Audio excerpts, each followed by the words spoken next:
Thank you so much for your time today, Ayodeji. It's the first month of the year so far. Quite a start this year is having in terms of the equity space. We've seen quite a lot play out there to lift sentiments, talking about that listing from Boa Foods and also the MTN offer that came in there. But I'd like you to speak to what we're seeing in sentiment and how you see this playing out going into February.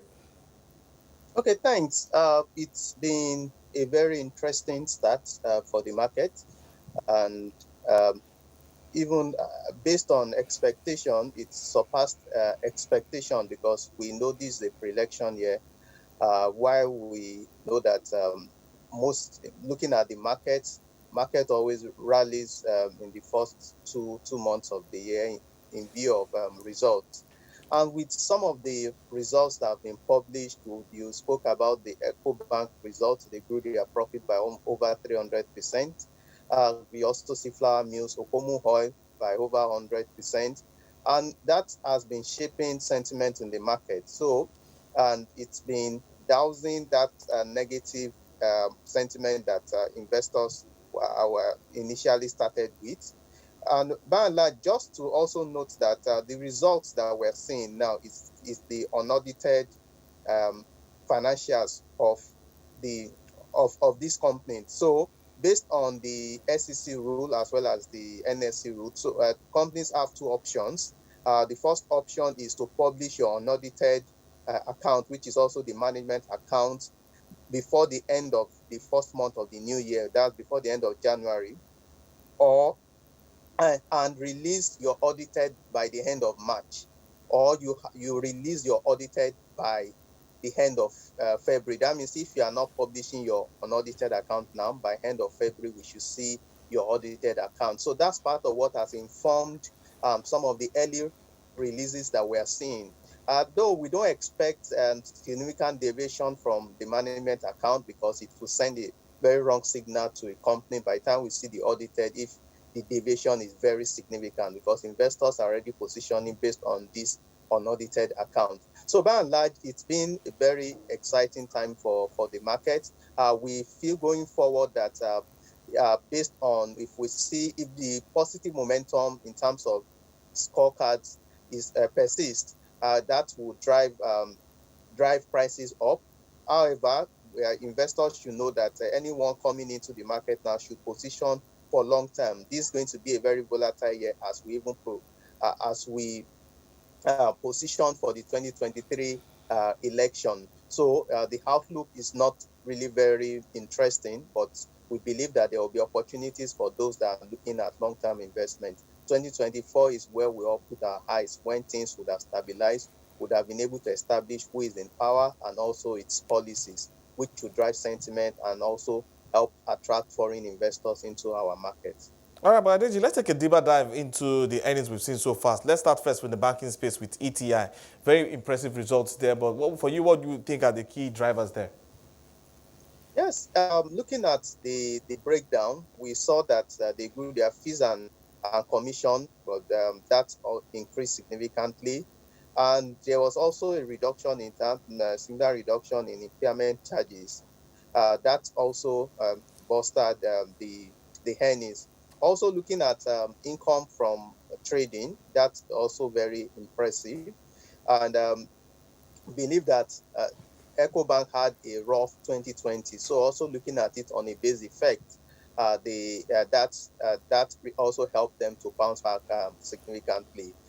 We don't feel that this kind of very impressive earnings. I mentioned earlier that the PAT moved by over 300%. We don't expect to see such kind of impressive growth across all other banks. This just we feel that it's just unique based on the lower base that the bank had in lower base effect in 2020. That also pushed the result of the bank up.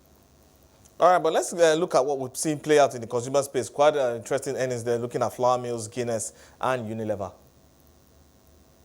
Okay, thanks. I feel that part of what we are seeing is that the reopening of business. So you look the likes of Guinness. When you look at 2020, most bars were shut down. There was no party. So that also helped to boost the activity in 2021. And you can also rule out a lot of activities that happened in the last quarter of 2021, because when you also compare that on a year-on-year basis, in 2020, activities was really very slim.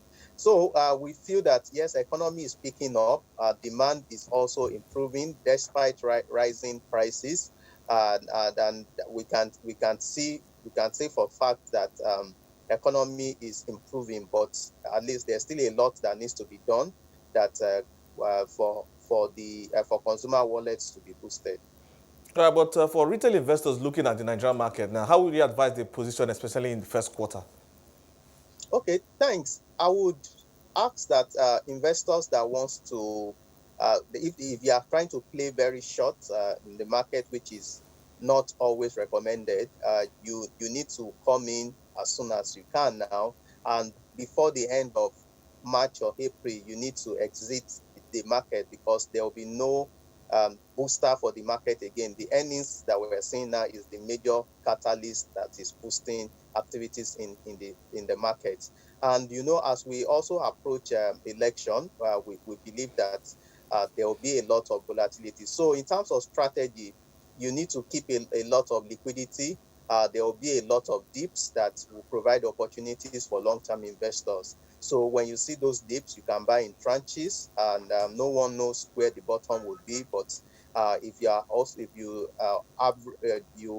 naira average cost your investment, then that would also help as you progress the year. We believe that there's still, by the time the economy stabilizes after the election, all the uncertainties are removed.